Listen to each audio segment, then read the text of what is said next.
Tentara Israel bernama Yossi Ginsburg melakukan perjalanan ke Bolivia, Amerika Selatan. Jiwa petualang yang dimilikinya persis seperti saya, dan hal itu pula yang membawanya untuk selalu berpetualang ke tempat-tempat yang baru.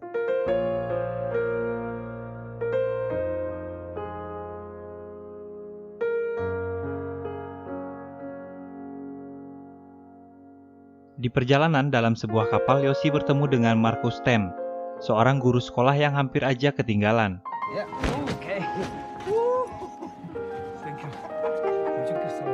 Sebagai sesama petualang, mereka langsung akrab dan memutuskan untuk berpetualang bersama hingga akhirnya mereka mendirikan tenda di area perkemahan. Saat berkeliling pasar, Marcus bertemu teman lamanya Kevin Gale yang merupakan seorang pendaki dan fotografer. Hey, this is my friend, Yossi Ginsburg. Hey man, Kevin Gale. Hey, good to meet you. Yeah, good to meet you too. Dan diketahui ternyata Kevin adalah pendaki yang telah berhasil mendaki semua gunung yang ada di Amerika Selatan. Kemudian Yossi berkenalan dengan seorang wanita dan mereka minum-minum di perkemahan dan tertidur. Bottoms up.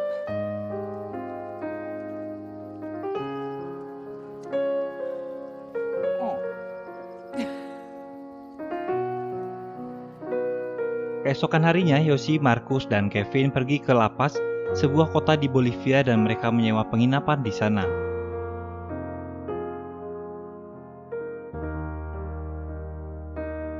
Ketika Yossi sedang berjalan di pasar, Yossi disapa oleh orang asing dari Austria bernama Karl Rupecher, lalu mereka mulai berbincang dan menceritakan pengalamannya. Karl bercerita dia pernah bertemu suku pedalaman, mendulang emas dan menikmati keindahan pedalaman hutan Amazon. Hal itu dibuktikannya dengan menunjukkan foto-fotonya saat ekspedisi. Karl mengajak Yossi untuk mencari suku Toromonas, suku yang memiliki harta karun tersembunyi. Mendengar hal tersebut, Yossi menjadi semakin bersemangat. Dia mengajak teman-temannya untuk bergabung. Mereka hanya diminta $50 per orang untuk bekal di perjalanan. Selanjutnya, mereka dijanjikan bongkahan emas oleh Karl untuk dibawa pulang. Setelah menyiapkan perbekalan, kemudian mereka berangkat menggunakan pesawat menuju Madidi, Amazon. Sesampainya di tujuan, Yossi, Marcus, Kevin, dan Karl memulai perjalanannya.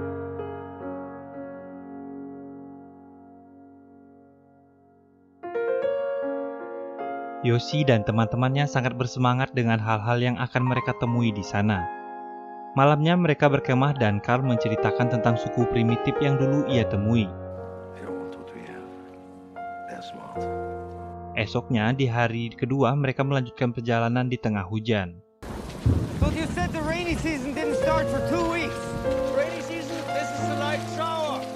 Pada hari ketiga, Marcus mulai kelelahan dan memperlambat gerak mereka. Lalu Marcus berteriak memanggil Karl. Carl! On the river, okay? Carl! Down there, Marcus! Carl! Stop! Hal itu membuat Kevin kesal. Why are you here, man? Dan tiba-tiba ada sesuatu yang bergerak di semak-semak. Dan ternyata itu adalah penduduk lokal yang sedang membawa ternaknya yang sangat besar. Akhirnya mereka bertemu lagi dengan Karl dan sampai di desa Asariamas. Asariamas.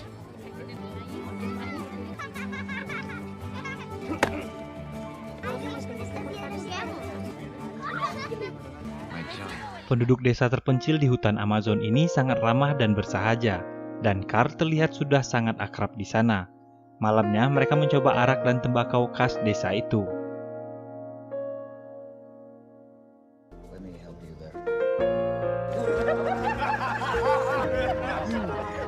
Esoknya di hari keempat, Marcus yang telah mengobati lukanya, Karl dan Yossi mendulang emas di sungai. Lalu mereka berjalan melintasi sungai dan menemukan sekumpulan kupu-kupu di sana.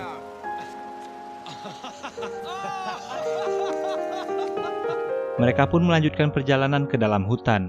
Perbekalan pun semakin menipis dan ketika itu mereka melihat seekor monyet di sana dan tiba-tiba Karl menembak monyet tersebut dan membakarnya. Karl tampak sangat menikmati memakan hasil tangkapannya, sedangkan Marcus melihatnya saja sudah mual.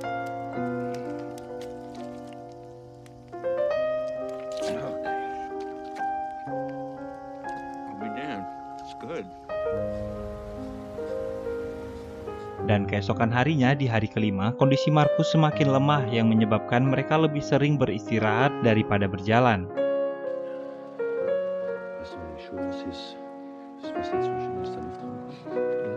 Markus menyadari dan menyesal dengan kondisinya yang hanya memperlambat perjalanan mereka saat ini. Namun untuk kembali hal yang tidak mungkin sanggup untuk dilakukannya seorang diri. I'm sorry that I can't keep up. You know this is not my fault. My feet are not my fault. Get some rest, okay?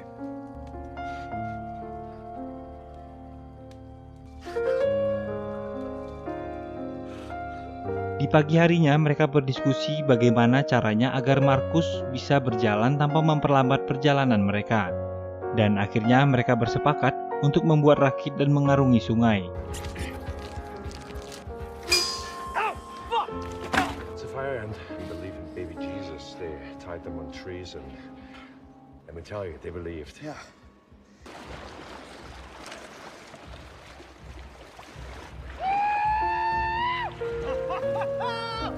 Awalnya perjalanan mereka menggunakan rakit sangatlah menyenangkan. Hingga akhirnya Carl tampak begitu cemas melihat arus sungai yang begitu deras.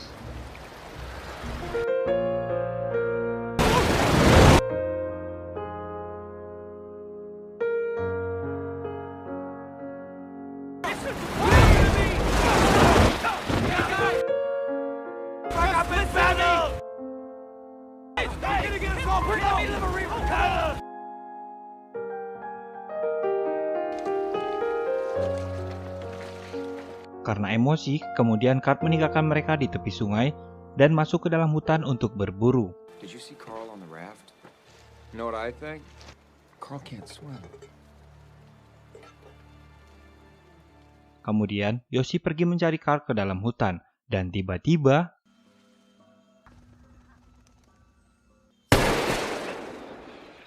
ternyata ada jaguar yang sedang mengintai mereka. Akhirnya, karena Carl dan Kevin tidak sepemikiran, mereka memutuskan untuk berjalan masing-masing. Carl dan Markus berjalan menyusuri hutan, sementara Kevin dan Yoshi mengarungi sungai. Sebelum berpisah, Carl berpesan kepada mereka agar tidak mengarungi Malpaso San Pedro. Itu adalah jeram deras yang diapit dua batu besar, dan jarang ada orang yang selamat saat mengarungi jeram tersebut. Must have a big deal, huh? Great. Good luck. Yeah, be safe. Mereka berpisah hari itu. Kevin dan Yoshi berangkat menyusuri sungai, sementara Carl dan Markus masuk kembali ke dalam hutan. Dan ini adalah momen yang tak akan pernah dilupakan Yoshi dan Kevin, karena Markus dan Carl tak pernah keluar dari hutan, dan hingga saat ini mereka berdua tak pernah ditemukan. Oke, lanjut. Lalu sampailah mereka ke Malpaso San Pedro. Seperti yang dikatakan Carl sebelumnya, arusnya terlalu deras, hingga mereka kesulitan untuk mengendalikan rakit.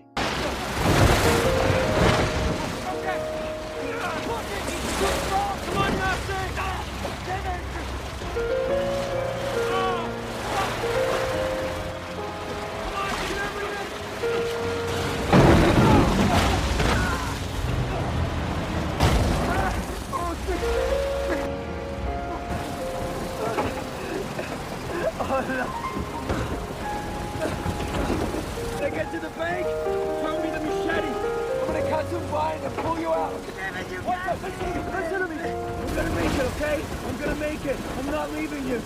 I'm not leaving you, okay? Kevin berenang ke pinggir sungai lalu mencoba menyelamatkan Yoshi yang sedang terjebak di tengah sungai. Tapi sayang karena derasnya air, Yoshi pun hanyut dengan rakitnya yang hancur berantakan. Beruntung dia tersangkut di batu dan berhasil keluar dari arus.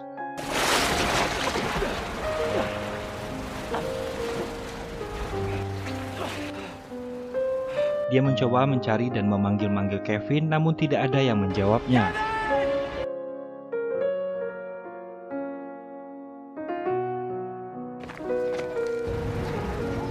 Holy shit.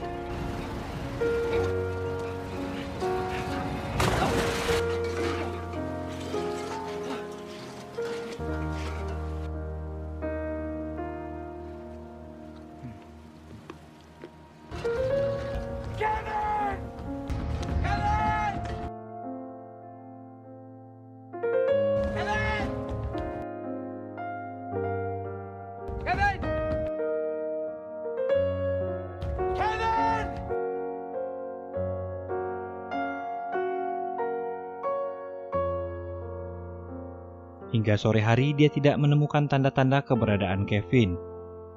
Di hari ke-6, Yoshi memutuskan untuk melanjutkan perjalanannya. Di saat kondisi yang sudah lelah dengan perut yang lapar, akhirnya Yoshi menemukan buah-buahan.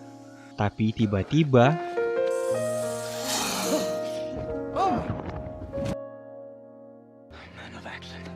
Yoshi akhirnya berhasil membunuh ular tersebut. Malamnya, Yoshi tidur di bawah pohon beralaskan daun. Kemudian dia bermimpi berada di sebuah restoran. Namun saat ia ingin memakannya, tiba-tiba di pagi harinya Yoshi melanjutkan perjalanan.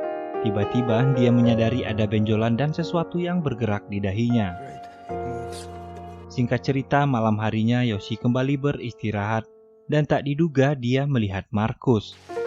Namun saat dia menyalakan senter, Markus menghilang. Lalu Yoshi mendengar ada sesuatu yang bergerak di antara semak-semak. Dia melihat macan yang sedang mengintainya di semak-semak tersebut. Kemudian Yoshi menyalakan gas tabung untuk mengusir macan itu.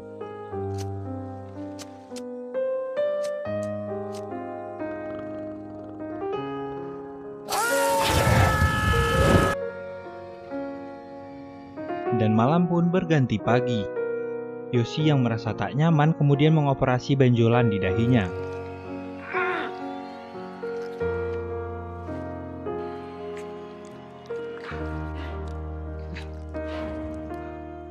Dan ternyata benjolan itu berisi seekor hewan seperti lintah. Yoshi melanjutkan perjalanan. Dia menemukan bekas tebasan pohon dan di depannya dia menemukan 2 butir telur yang hampir menetas. Karena kehabisan bekal dan sangat kelaparan, akhirnya Yoshi memakan telur itu mentah-mentah. Yoshi menemukan bekas perkemahan tradisional dan yang tersisa hanya bangunan dari dedaunan kering. Kemudian Yoshi membuka sebuah peta. Berjalan seorang diri dengan kondisi basah dan kering membuat kakinya penuh dengan luka. Tapi dia tidak punya pilihan lain selain terus berjalan.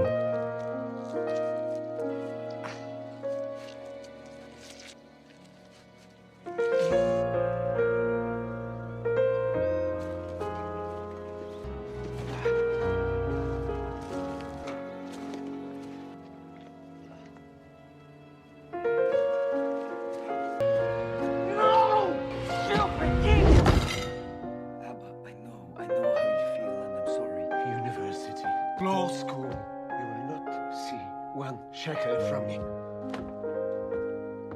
It's only a year. Carlos said, stay on the river. Yoshi memutuskan kembali ke tepi sungai agar tidak tersesat. Sedangkan di tempat lain, Kevin ternyata masih hidup dan diselamatkan oleh penduduk lokal dan kemudian membawanya ke daerah Rurena Baku.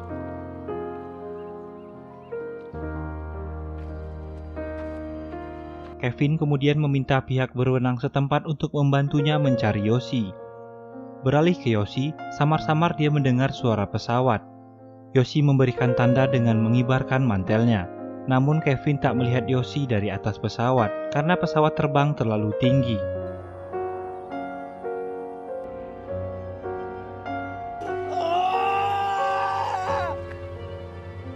Karena tak berhasil menemukan Yoshi dari udara, akhirnya Kevin diarahkan untuk menggunakan jasa nelayan lokal yang berpengalaman untuk mencari Yoshi.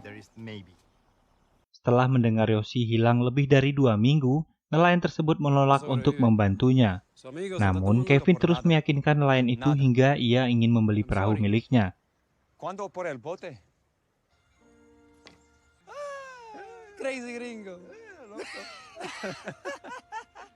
Dan akhirnya mereka sepakat untuk berangkat.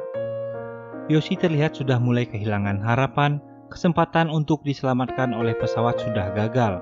Tidak lama setelah itu, dia melihat seorang wanita.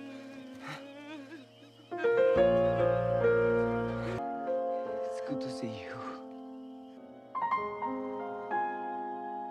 Ternyata itu adalah wanita suku setempat yang sedang menangis.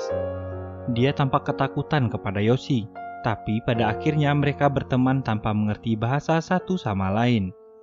Sebelum tidur, dia menyentuh wanita tersebut untuk memastikan bahwa wanita itu benar-benar nyata. Keesokan harinya mereka mulai berjalan ke daerah Rurena Baku. Yoshi tampak sudah sangat kesusahan untuk berjalan, hingga dia menggunakan sebuah tongkat. Lalu mereka mulai tidak sepaham dan sering bertengkar. Kemudian Yoshi tampak depresi karena tak kunjung keluar dari hutan. Malamnya mereka tidur berdua. Yoshi mencoba menenangkan wanita tersebut dengan mengelusnya.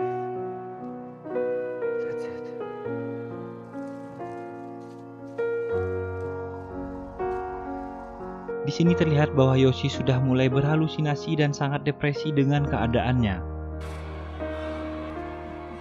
Hari berikutnya, Yoshi terus berjalan. Dia mulai sulit membedakan antara halusinasi dan kenyataan.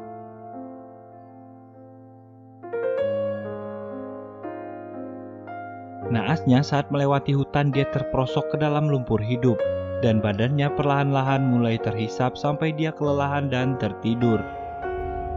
Saat terbangun, Yoshi melihat daun dan mencoba meraihnya. Dan perlahan menariknya hingga dia bisa keluar dari lumpur tersebut.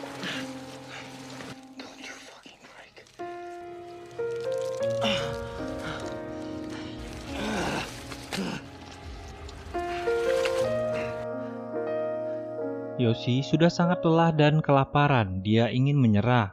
Namun tiba-tiba saja dia mendengar bisikan-bisikan kecil bahwa ia harus ke tepi sungai agar bisa ditemukan. Yoshi merangkak menuju pohon yang penuh dengan semut api. Lalu dia membuka bajunya dan menggoyangkan pohon tersebut agar semut menggigitnya.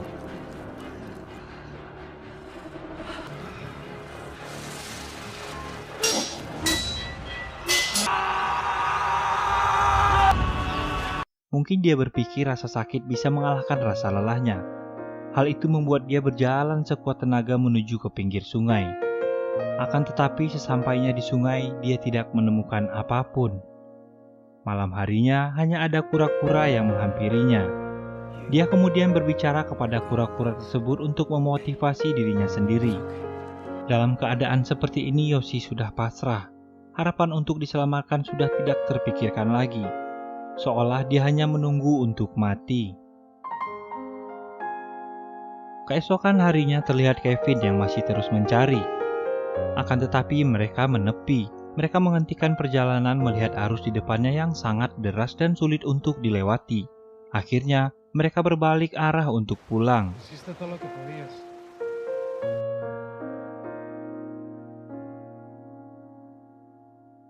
Tiba-tiba Yoshi terbangun dan melihat Kevin berada tepat di depannya. Yoshi merangkak ke arah Kevin. Yoshi sudah tidak sanggup untuk berteriak.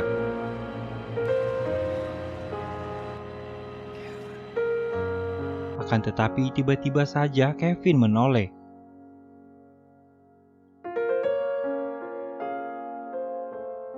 Dan bergegas kembali ke tepian dan memeluknya. Yoshi sudah sangat lemah dan tak sanggup berjalan lagi.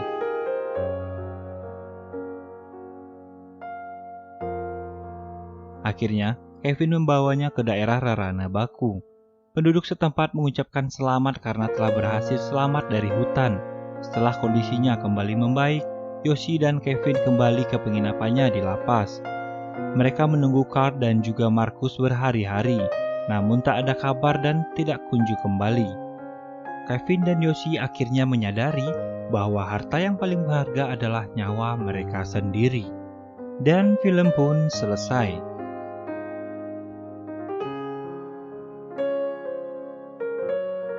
Dan berikut adalah foto Kevin, Yoshi, Marcus, dan Carl. Terima kasih sudah menonton video ini. Sedikit makna yang mungkin dapat saya tangkap dari kisah nyata dalam film ini adalah untuk selalu berhati-hati jika akan memasuki sebuah tempat yang sebelumnya tak pernah kita kunjungi. Ada baiknya kita membawa seseorang yang sudah mengenal daerah tersebut. Dan jika kamu tersesat di dalam hutan, pastikan kamu mencari arus sungai dan menyusurinya. Baiklah, mungkin sekian dulu dari saya. Jika kamu suka dengan film ini, silahkan klik tombol like yang ada di bawah. Dan kalau kamu suka dengan video-video di channel ini, silahkan klik tombol subscribe yang ada di pojok kanan bawah. agar kamu mendapatkan pemberitahuan saat channel ini mengupload konten-konten terbaru. Akhir kata saya ucapkan Assalamualaikum warahmatullahi wabarakatuh. Sampai jumpa di Alur Cerita Film lainnya. Bye-bye.